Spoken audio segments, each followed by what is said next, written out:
Good morning and welcome to this thought for the day. Thought for the day for Wednesday, and today we're reading from another of the Psalms. It's Psalm 85.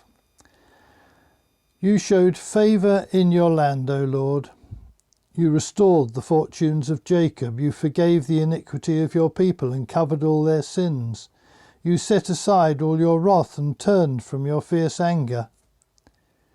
Restore us again, O God our Saviour, and put away your displeasure towards us.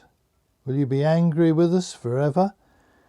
Will you prolong your anger through all generations? Will you not revive us again, that your people may rejoice in you? Show us your unfailing love, O Lord, and grant us your salvation. I will listen to what God the Lord will say. He promises peace to his people, his saints. But let them not return to folly. Surely his salvation is near those who fear him, that his glory may dwell in our land. Love and faithfulness meet together. Righteousness and peace kiss each other. Faithfulness springs forth from the earth, and righteousness looks down from heaven. The Lord will indeed give what is good, and our land will yield its harvest. Righteousness goes before him and prepares the way for his steps. Clearly a psalm which was written at a time when the people were going through adversity and recognised that the difficulties that they were in were the result of their rebellion against God and his displeasure with them. And so the psalmist does two things. He looks back towards the time when God had restored the fortunes of his people before as they turned back to him. And he looks forward to a time when he trusts that God will again bring salvation, will bring his people back to himself and restore their fortunes.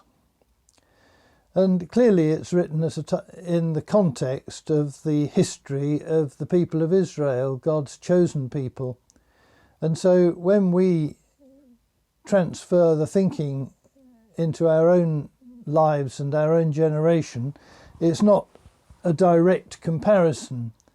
We can do it in two ways. One, we can look at the parlous state of our country and say, well, it's not surprising because people turn away from God and he is held in low regard and they go their own way. And so it's not surprising that he turns his face away from them and allows difficulty and tribulation to come upon us.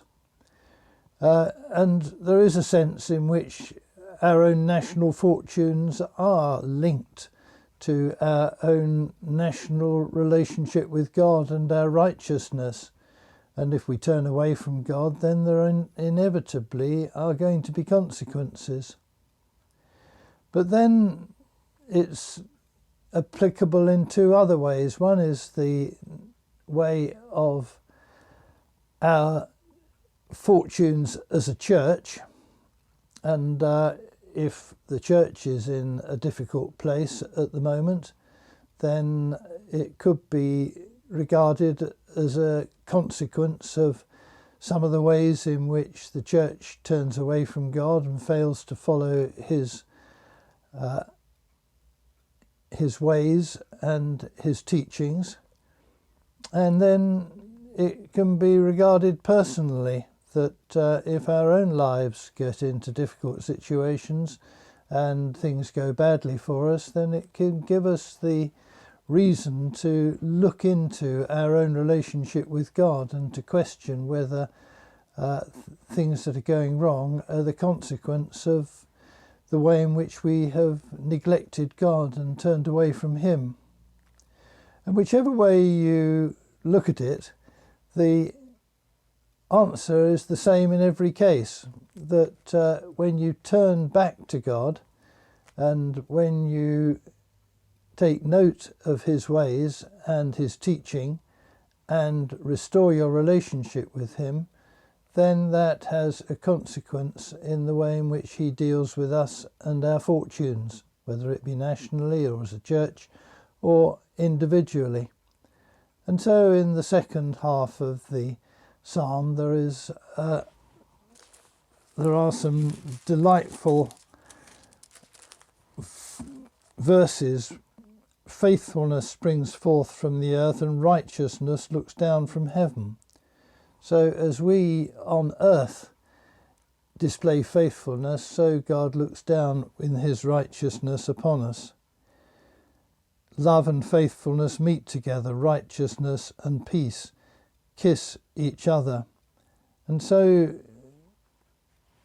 the ways of righteousness and love, of faithfulness and peace come together, and they are natural partners with each other. And so as we display faithfulness, righteousness, so the quality of our life improves and our relationship with other people and our relationship with God is restored. Surely his salvation is near those who fear him, and his glory may dwell in our land. So let us never forget that it is on God that we depend, and that our lives are all tied up with our relationship with him, and look to him for his salvation. His salvation is near those who fear him. So have a great day, and may it be a day walking in the ways of righteousness, in the love of God. God bless you.